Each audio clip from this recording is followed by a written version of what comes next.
আসসালামু আলাইকুম।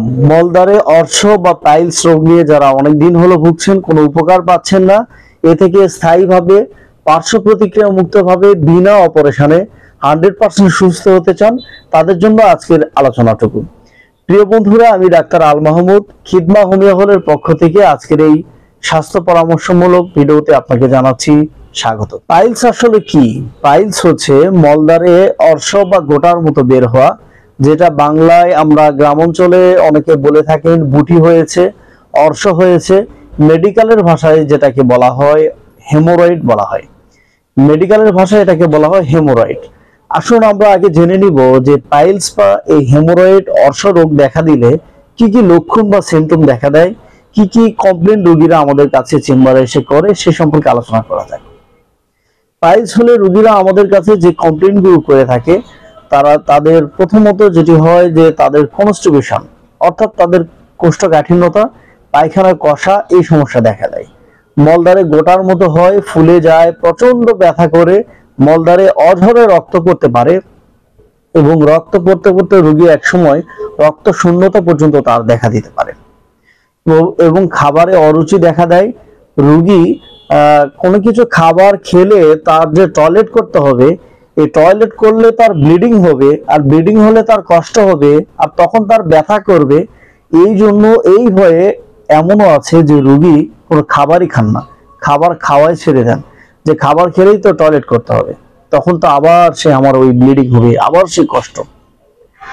এই ধরনের সমস্যা হয়। প্রচন্ড জ্বর আসতে পারে, গায়ে পেট মোচড়া দিতে পারে, পেট ব্যথা করতে পারে, পেট ফুলে যেতে পারে এবং তার একটা ডিপ্রেশন চলে আসতে পারে। পাইলস দেখা দিলে তার ডিপ্রেশন দেখা দিতে পারে, পাইলস দেখা দিলে তার প্রেশারটা বেড়ে যেতে পারে, মেরুদণ্ড ব্যথা করতে পারে এবং মহিলাদের জরায়ুতে সমস্যা হতে পারে, জরায়ুতে টিউমার, এমনকি জরায়ু ঝুলে আসা, জরায়ু নেমে আসা, এ ধরনের সমস্যা দেখা দেয়।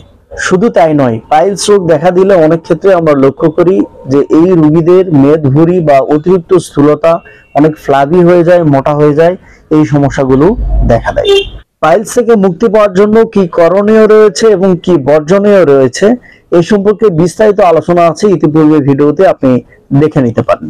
তারপর বন্ধুরা আমি একটু টাচ করে যেতে চাই, সেটি হচ্ছে পাইলস রোগ দেখা দিলে আপনি কোষ্ঠকাঠিন্যতাকে এড়িয়ে চলার চেষ্টা করুন। যথাসম্ভব লাল মাংসগুলি, রেড মিট গুলো আপনি এড়িয়ে চলার চেষ্টা করুন। শাকসবজি বেশি করে খাবেন, পানি বেশি করে খাবেন। পাইলস রোগ দেখা দিলে আপনি দীর্ঘ সময় ধরে বসে বসে কাজ করবেন না।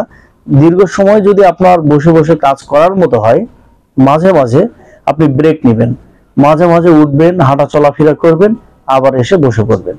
চা কফি খাওয়া থেকে বিরত থাকুন। পাইলস রোগ থেকে মুক্তি পেতে চাইলে 100% কার্যকরী হোমিওপ্যাথি ওষুধ রয়েছে, যে ওষুধগুলি সেবন করার মাধ্যমে বিনা অপারেশনে আপনি পাইলস থেকে সম্পূর্ণভাবে সুস্থ হতে পারেন।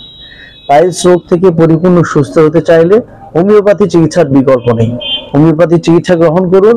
পাইলস রোগ থেকে বিনা অপারেশনে আপনি নিজে সুস্থ হন এবং পরিবারের সকলকে এই বিষয়ে সচেতন করুন।